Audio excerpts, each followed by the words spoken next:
नमस्कार। आज हम लोग JCERT द्वारा जो सिलेबस जारी किया गया था 12th क्लास के लिए, उसके बारे में हम लोग चर्चा करेंगे। यहाँ पर बेसिकली हम लोग देखेंगे पूरा का पूरा जो सिलेबस है फिजिक्स का, उसमें एक्चुअली आपको पढ़ना क्या है, क्योंकि बहुत सारे ऐसे बच्चे होंगे जो पुरानी NCERT बुक्स को फॉलो कर रहे होंगे, तो बहुत सारा पार्ट जो है, बहुत सारा पोर्शन जो है वहाँ पर डिलीटेड है। दैट मीन्स आपके सिलेबस में नहीं है। तो चूंकि एग्जामिनेशंस का जो समय है वो आपके काफ़ी करीब आ चुका है, तो इस सिचुएशंस में कहीं कुछ ऐसा ना हो कि आप एक्स्ट्रा पढ़ रहे हैं जो आपके एग्जामिनेशंस में आएगा भी नहीं। तो हम लोग यहाँ पर सिलेबस के साथ पूरा डिस्कस करेंगे कि कौन कौन सा टॉपिक पे आपको ज़्यादा ध्यान देने की ज़रूरत है, किस टॉपिक से किस तरह के क्वेश्चंस पूछे जाएंगे, उसके बारे में हम लोग पूरा विस्तार पूर्वक जो है आज चर्चा करेंगे। एक स्ट्रेटजी प्लान बनाएंगे कि कौन कौन सा क्वेश्चंस पे हम लोगों को बहुत ज़्यादा फोकस करने की ज़रूरत होगी। तो दो तीन बातों को ध्यान रखना है। आज हम लोग बात कर रहे हैं Jharkhand council of education research and training centre के द्वारा जो सिलेबस जारी किया गया था। बहुत सारे बच्चे रखे होंगे इस सिलेबस को, लेकिन कुछ ऐसे भी बच्चे होंगे जिनको इस सिलेबस के बारे में पता नहीं होगा, तो वो थोड़ा ज़्यादा ध्यान देंगे।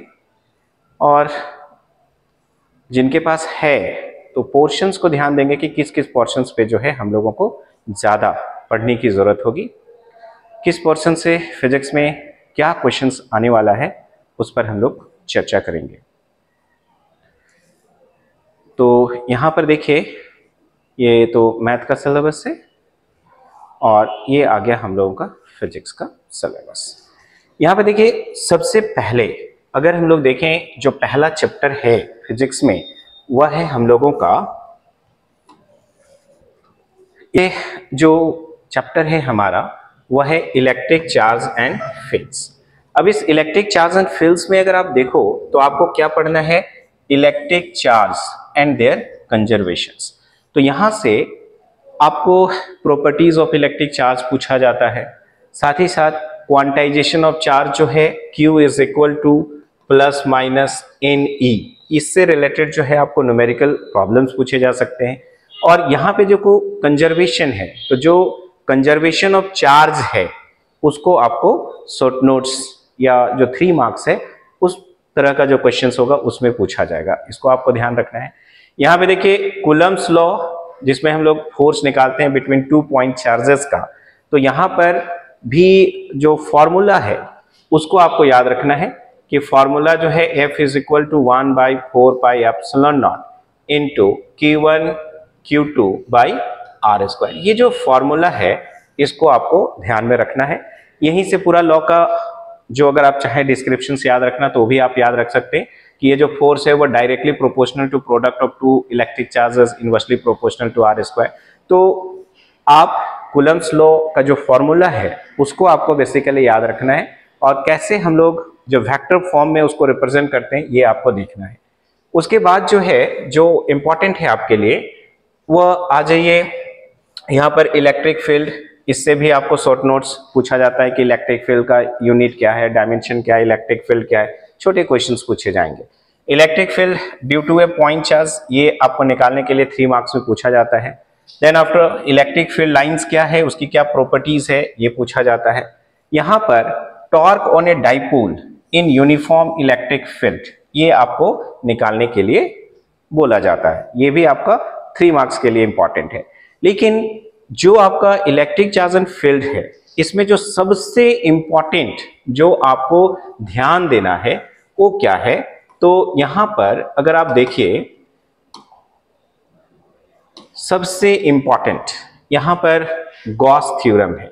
आपको statement of Gauss theorem and its application to find field due to infinitely long straight wire है, uniformly charged infinite plane sheet है, और uniformly charged thin spherical cell filled inside and outside।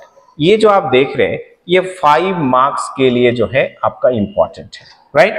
तो आपको मालूम है आपके सिलेबस में कि जो 5 मार्क्स के क्वेश्चन हैं वो आपको टोटल 4 बनाने हैं, और आपके पास 2 एडिशनल्स रहेंगे, 6 में से आपको 4 बनाना है। तो आप यहाँ पे देखो, ये गॉस थ्योरम, उसका प्रूफ और साथ में उसके जो एप्लीकेशंस है इससे एक क्वेश्चन जो है वह रहना लगभग तय रहता है। तो आप जो है इस गॉस थ्योरम को जरूर से पढ़िएगा। इसका पूरा का पूरा वीडियो जो है, जो डिस्क्रिप्शन बॉक्स है उसमें आपको मिल जाएगा, आप उसको जरूर से देख के जाएं। नेक्स्ट जो है, अगर आप देखो सेकेंड चैप्टर में अगर आते हैं इलेक्ट्रिक पोटेंशियल एंड कैपेसिटेंस, तो electric potential, potential difference, electric potential due to a point charge, तो यहाँ पर ये आपका 3 मार्क्स के लिए इंपॉर्टेंट है। डाइपोल क्या है ना, इक्विपोटेंशियल सरफेस क्या है, इक्विपोटेंशियल सरफेस का क्या प्रॉपर्टी है, तो आपको सिर्फ 2-3 प्रॉपर्टी जो है याद रख के आगे बढ़ते चले जाना है, राइट। यहाँ पर आपको देखो कैपेसिटर है, कैपेसिटेंस है ना, और यहाँ पे जो combination of capacitance in series है और साथ में इन पैरेलल जो है, ठीक है। तो यहाँ पर आपको न्यूमेरिकल प्रॉब्लम जो है यहाँ से पूछे जा सकते हैं, राइट, कि सीरीज कॉम्बिनेशन का जो इक्विवेलेंट कैपेसिटेंस का जो फॉर्मूला है और जो पैरेलल कॉम्बिनेशन का है उसको जो है आपको यहाँ पर ध्यान रखना है, राइट। तो ये पूरा का पूरा जो इलेक्ट्रोस्टैटिक्स पार्ट है ना, इसमें अगर आप देखो कि जो आपका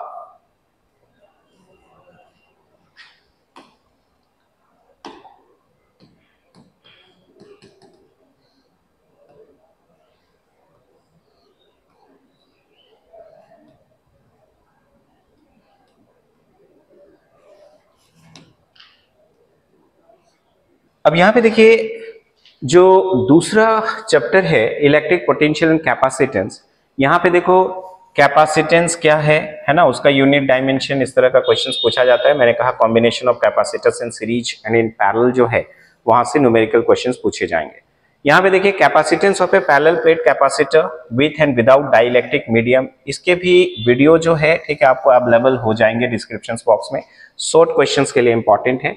energy stored in a capacitor, इसका भी वीडियो जो है वो आपको अवेलेबल है।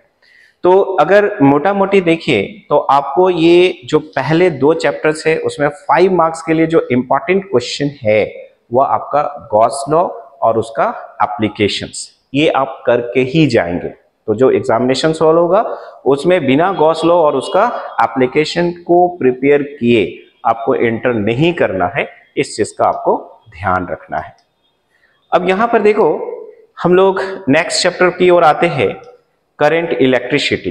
तो करंट इलेक्ट्रिसिटी में जो है अगर आप देखो तो electric current, flow of electric charge and metallic conductor, ये सब सिर्फ इंट्रोडक्शन जो है वो आपको करना है। लेकिन चूंकि एग्जामिनेशंस के टाइम पे जो है हम लोगों को क्वेश्चंस आधारित जो है क्वेश्चंस को करना ज्यादा इंपॉर्टेंट है। तो यहां पे देखिए आपको करना क्या है, यहां पर देखिए drift velocity and mobility and their relations with electric current, right. तो आपको ड्रिफ्ट वेलोसिटी क्या है, मोबिलिटी क्या है, उसके क्या फॉर्मूला है, ये आपको याद रखना होता है। साथ में ओम्स लॉ, ये सब छोटा छोटा, ठीक है, जो 3 मार्क्स है उसके लिए जो है आपका इंपॉर्टेंट होगा। कंडक्टिविटी क्या है, इस तरह से क्वेश्चन जो है पूछा जा सकता है। Temperature dependence of resistance, resistance के साथ जो है टेम्परेचर का क्या रिलेशन है, टेम्परेचर को अगर हम लोग बढ़ाते हैं तो रेजिस्टेंस जो है किस तरह से बढ़ता घटता है, उसके आधारित जो है आपको एमसीक्यूज और 1 मार्क्स के क्वेश्चंस पूछे जाते हैं। यहाँ पे देखिए कॉम्बिनेशंस ऑफ सेल्स है in series and in parallel, यहाँ से भी जो है आपको न्यूमेरिकल क्वेश्चन पूछे जाएंगे, इसको ध्यान रखना है। लेकिन करंट इलेक्ट्रिसिटी इस चैप्टर में जो है जो सबसे इंपॉर्टेंट जो आपको ध्यान देना है और वह क्या है, आप यहां पर देखिए किरचॉफ्स लॉ है ना, और ये जो व्हीटस्टोन ब्रिज है, यहां से, ठीक है, ये इस क्वेश्चन को आपको कर के ही जाना है। तो एग्जामिनेशन सॉल्व में जैसे कि जो पहला 2 चैप्टर्स है उसमें अपने गॉस लॉ और उसके एप्लीकेशन हमारे लिए इंपॉर्टेंट है, वैसे ही ये जो 3rd चैप्टर है करंट इलेक्ट्रिसिटी, इसमें आपको Kirchhoff's laws and simple applications, Wheatstone bridge, जिसमें balancing condition of Wheatstone bridge पूछा जाता है, इस क्वेश्चंस को आपको सबसे पहले तैयार कर लेना है, राइट। तो जैसे जैसे ये जो 5 मार्क्स के सवाल को जो मैं यहाँ पर नोट डाउन करा रहा हूं, तो उन क्वेश्चंस को जो है आपको सबसे पहले जो है ध्यान देने की जरूरत है। तो किरचॉफ्स लॉज और जो balancing condition of Wheatstone bridge जिसकी बात मैं कह रहा हूं, उसका भी वीडियो जो है आपको इस डिस्क्रिप्शन बॉक्स में मिल जाएगा, आप आसानी से उसे देख के आप एग्जामिनेशंस के लिए प्रिपरेशन जो है वो कर सकते हैं, बिल्कुल कर सकते हैं, कहीं कोई दिक्कत नहीं आएगी। अगर समझने में किसी भी तरह का कोई परेशानी होगी तो आप जो है हमसे क्वेश्चन पूछ सकते हैं। ओके, अब नेक्स्ट आते हैं मैग्नेटिक इफेक्ट ऑफ करंट में। जो मैग्नेटिक इफेक्ट ऑफ करंट जो है, ये जो आपका चैप्टर 4 है, इसमें अगर आप देखो कॉन्सेप्ट ऑफ मैग्नेटिक फील्ड है, स्टड्स एक्सपेरिमेंट है, आप क्वेश्चंस को सीधा टारगेट करेंगे। तो यहां पर देखिए Biot Savart's law and its application carrying circular loop. तो यहां पर जो सर्कुलर लूप वाला जो फॉर्मूला हम लोगों को मिलता है मैग्नेटिक फील्ड का, वहां से आपको न्यूमेरिकल क्वेश्चंस पूछा जाता है। बायोट-सेवार्ट्स लॉ क्या है?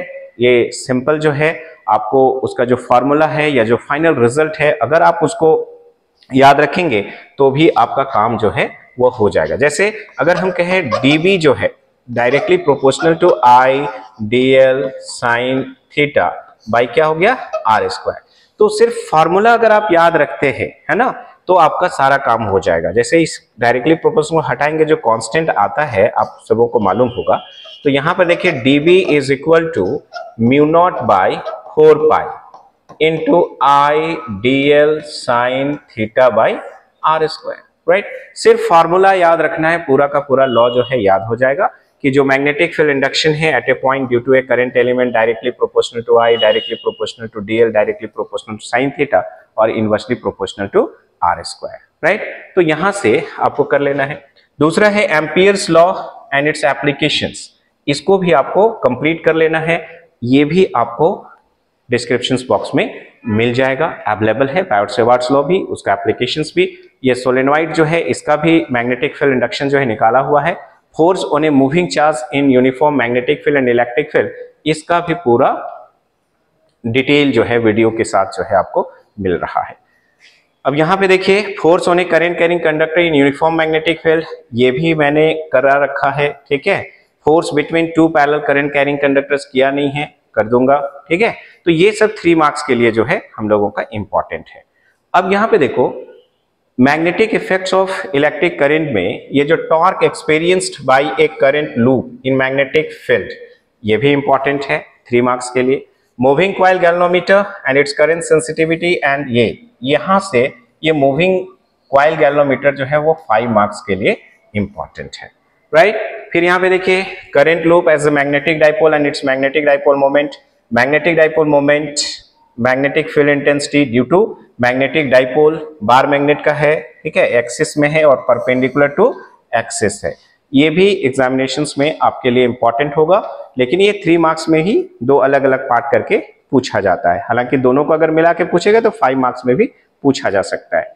यहाँ पे देखिए ये जो पारा है, डाया है, फेरो है, मैग्नेटिक सब्सटेंस है ना, इसके बीच का जो डिफरेंस है इसको भी आप जरूर से पढ़ लीजिएगा, है ना। तो यहां से 5 मार्क्स में अगर देखा जाए इस चैप्टर में, तो मूविंग कॉइल जो गैल्वेनोमीटर है और उसकी जो एप्लीकेशन है ये आपके लिए इंपॉर्टेंट होगा। टॉर्क ये 3 मार्क्स के लिए इंपॉर्टेंट होगा। हालांकि बायोट-सेवार्ट्स लॉ और उसकी एप्लीकेशन, एम्पियर सर्किट लॉ उसका एप्लीकेशन, ये भी 5 मार्क्स के लिए इंपॉर्टेंट होते हैं। अब यहां पर अगर आप देखो तो यहां पे देखिए नेक्स्ट जो हम लोगों का चैप्टर है वह है इलेक्ट्रोमैग्नेटिक इंडक्शन। इलेक्ट्रोमैग्नेटिक इंडक्शन में अगर देखिए तो Faraday's laws of electromagnetic induction पूछा जाता है, इंड्यूस्ड ईएमएफ, है ना, करंट, लेंजेस लॉ, ये सब शॉर्ट नोट्स में यानी कि 3 मार्क्स के लिए इंपॉर्टेंट हो सकते हैं। सेल्फ इंडक्टेंस, म्यूचुअल इंडक्टेंस, ये भी 3 मार्क्स के लिए।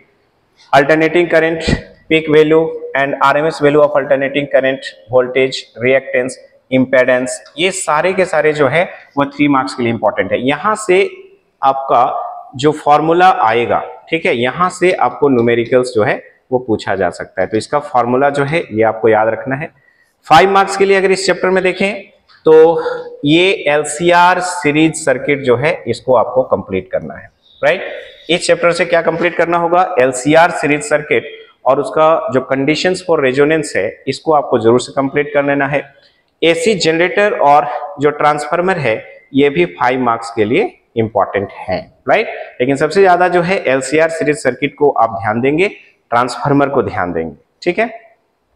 अब यहां पे देखिए इलेक्ट्रोमैग्नेटिक वेव्स की अगर हम लोग बात करते हैं तो इलेक्ट्रोमैग्नेटिक वेव्स जो है बहुत छोटा सा चैप्टर है। इसमें ये जो इलेक्ट्रोमैग्नेटिक स्पेक्ट्रम आप देख रहे हो, जिसमें radio waves, microwaves, infrared, visible, ultraviolet, X rays और गामा रेज हैं, तो यहाँ पर आपको क्या करना है, सबके दो दो प्रॉपर्टीज याद रखने हैं और साथ ही साथ असेंडिंग और डिसेंडिंग ऑर्डर जो है, ठीक है, फ्रीक्वेंसी के बेसिस पर या वेवलेंथ के बेसिस पर जो है इसको कंप्लीट करना है। यहाँ पे देखिए रे ऑप्टिक्स और ऑप्टिकल इंस्ट्रूमेंट में अगर आप देखो तो रिफ्रैक्शन ऑफ लाइट जो है यहाँ पर, है ना, या रिफ्रैक्शन एट स्फेरिकल सरफेसेस जो आप देख रहे हो, यहाँ पर एक फॉर्मूला होता है कि μ2 by v minus μ1 by u is equal to μ2 minus μ1 by r। इसको आपको हर हाल में जो है 5 मार्क्स के लिए देखना है। लेंस मेकर्स फार्मूला जो है पढ़ के ही जाना है, जरूरी है। Combination of thin lenses in contact जो है आपको करके जाना है। मैं जितना भी बता रहा हूं सारा का वीडियो जो है अवेलेबल है, डिस्क्रिप्शन बॉक्स में भी मैं डाल दूंगा। यहाँ पे देखिए refraction of light through a prism, ये भी आपके लिए इंपॉर्टेंट होगा। यहाँ पे देखिए जो रे ऑप्टिक्स है उसमें जो ऑप्टिकल इंस्ट्रूमेंट है ये आपके लिए बेहद इंपॉर्टेंट है, right. Microscopes and astronomical telescope, तो इसमें आपको कंपाउंड माइक्रोस्कोप का, कंपाउंड माइक्रोस्कोप, इसका मैग्नीफाइंग पावर जो है हर हाल में करके जाना है, बहुत ही ज्यादा इंपॉर्टेंट है। साथ ही साथ ये जो रिफ्लेक्टिंग टाइप टेलीस्कोप होगा उसका भी मैग्नीफाइंग पावर, दो तरह का केस होता है, दोनों का वीडियो अवेलेबल है, वो आप देख लीजिएगा। यहां से हाइजेंस प्रिंसिपल हमारे लिए इंपॉर्टेंट है वेव ऑप्टिक्स से, और साथ ही साथ laws of reflection and refraction on the basis of wave theory of light, ये इंपॉर्टेंट है। ये जो आप देख रहे हैं proof of laws of reflection and refractions using Huygens principle, इसके भी वीडियो जो है अवेलेबल है, आप देख लेंगे। यहां से वेव ऑप्टिक्स से नेक्स्ट जो है, अगर हम लोग यहां पर देखें तो जो आपका Young's double slit experiment expression for fringe width, इसको जो है आप जरूर से करके जाइएगा। ड्वेल नेचर ऑफ रेडिएशन से फोटो इलेक्ट्रिक इफेक्ट क्या है, और जो Einstein's equation of photo electric effect है, ये काफी इंपॉर्टेंट है, इसको आपको करके जाना है। नेक्स्ट जो है एटम से आपको क्या करना है, बोर्स मॉडल जो है इसको करना है। और नेक्स्ट जो है अगर देखिए यहां से मास एनर्जी रिलेशन और मास डिफेक्ट, इस क्वेश्चन को करना है। Binding energy per nucleon and it's variation with mass number, ये तो कम, लेकिन न्यूक्लियर फिजन और फ्यूजन, इसको जरूर से आप कंप्लीट करेंगे। नेक्स्ट देखिए सेमीकंडक्टर में energy bands in conductor, semiconductors and insulators, ठीक है, इन तीनों का जो डिफरेंसेस है उसको आपको करना है। इंट्रिंसिक एंड एक्सट्रिंसिक सेमीकंडक्टर क्या है, यहां से, ठीक है, आपका क्वेश्चन जो है हर हाल में रहेगा, लॉन्ग भी पूछा जा सकता है, 3 मार्क्स का क्वेश्चन भी पूछा जा सकता है, और एमसीक्यूज में भी यहां से रहता है। साथ में आप देखिए रिवर्स बायस, ठीक है, इसमें आपको डायोड एज ए रेक्टिफायर, इसको आपको कंप्लीट करके जाना है, यानी कि हाफ वेव और जो फुल वेव रेक्टिफायर है इसको आपको कंप्लीट करके जाना है। तो हमने जो है कुछ इंपॉर्टेंट क्वेश्चंस के बारे में आपको बताया है। ये सारे के सारे इंपॉर्टेंट क्वेश्चन जो है इस वीडियो के डिस्क्रिप्शन बॉक्स में आपको मिल जाएंगे। बिफोर एग्जामिनेशन जो है, ठीक है, इस दिसंबर जो है आपको ये सारे 5 मार्क्स वाले क्वेश्चन जो है सबसे पहले कंप्लीट कर लेना है। देन आफ्टर हम लोग एमसीक्यूज और 3 मार्क्स के लिए दूसरे वीडियोस में बात करेंगे। इस वीडियो में इतना ही। Thank you, bye bye.